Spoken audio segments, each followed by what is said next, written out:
தமிழ் சினிமாவில் அரசியல் நையாண்டியை சிரிப்புடனும் சாட்டையடிப்புடனும் சொல்லிய படங்களில் முதல் வரிசையில் இடம் பிடித்தது அமைதிப்படை. 1994ஆம் ஆண்டு இயக்குனர் மணிவண்ணன் இயக்கத்தில் வெளியான இந்த படம் இன்று வரை ரசிகர்கள் பேசப்படும் கல்வி திரைப்படமாக இருந்து வருகிறது. இந்த படம் பேச பல வருடங்களுக்கு பிறகு இப்போது ரீரிலீஸ் செய்யப்பட்டு இருக்கிறது. இந்த நிலையில் இந்த படத்தில் நடித்த நடிகை பற்றிய தகவல் பலருக்கும் அதிர்ச்சியை ஏற்படுத்தி இருக்கிறது. அரசியலின் பின்னணி விளையாட்டுகளை நகைச்சுவை கலந்த காட்சிகளால் வெளிச்சத்திற்கு கொண்டு வந்த இந்த படத்தில் சத்யராஜ் நடித்த அமாவாசை கதாபாத்திரம் தமிழ் சினிமாவில் மறக்க முடியாத ஒன்றாக மாறியது. இந்த படத்தில் மணிவண்ணனின் காதலியாக சிறிய வெடுத்து நடித்திருந்த நடிகை தான் ஜெயா வாகினி. தமிழில் வாகினி என்ற பெயரில் நடித்த அவர் அந்த ஒரு காட்சியிலே ரசிகர்களின் கவனத்தை ஈர்த்தவர். வாகினி ஆந்திராவைச் சேர்ந்த இவர் தமிழை விட தெலுங்கு துறையில் தான் அதிகமாக செயல்பட்டார். ஆரம்பத்தில் சிறிய இடங்களில் நடித்தாலும் தனது இயல்பான நடிப்பால் படிப்படியாக முன்னேறி பல திரைப்படங்களில் இடம்பெடுத்துள்ளார். வாகினிக்கு திரைப்படங்களை விட டெலிவிஷன் சீரியல்கள் தான் அவருக்கு அதிகமான புகழை கொண்டு வந்து சேர்ந்தது. குறிப்பாக தெலுங்கு சீரியல்களில் வில்லி கதாபாத்திரங்களில் நடித்து தனி அடையாளம் பெற்றார். பல ஆண்டுகள் தொடர்ந்து சீரியலில் நடித்த அவர் ரசிகர்களுக்கு மிகவும் பரிச்சயமான முகமாக மாறினார்.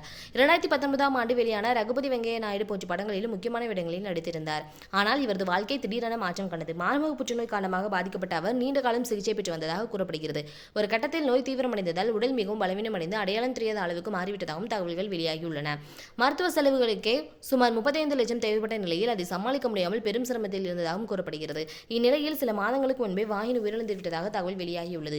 ஆனால் இந்த செய்தி உடனடியாக வெளிவரவில்லை. அவரது தோழி மற்றும் நடிகையான கராத்தே கல்யாணி சமூக வலைத்தளங்களில் பகிர்ந்த பிறகு ரசிகர்களுக்கு இந்த சோகமான தகவல் தெரிய வந்தது. அவரை காப்பாற்ற பல முயற்சிகள் மேற்கொள்ளப்பட்டாலும் அது பயனளிக்கவில்லை எனவும் அந்த பதிவில் குறிப்பிடப்பட்டிருந்தது. சமீபத்தில் அமைதிப்படை படம் மீண்டும் வெளியிடப்பட்டு ரசிகர்களிடையே நல்ல வரவேற்பு பெற்று வரும் நேரத்தில் அதே படத்தில் நடித்த வாகினியின் மறைவு செய்தி வெளிவந்தது.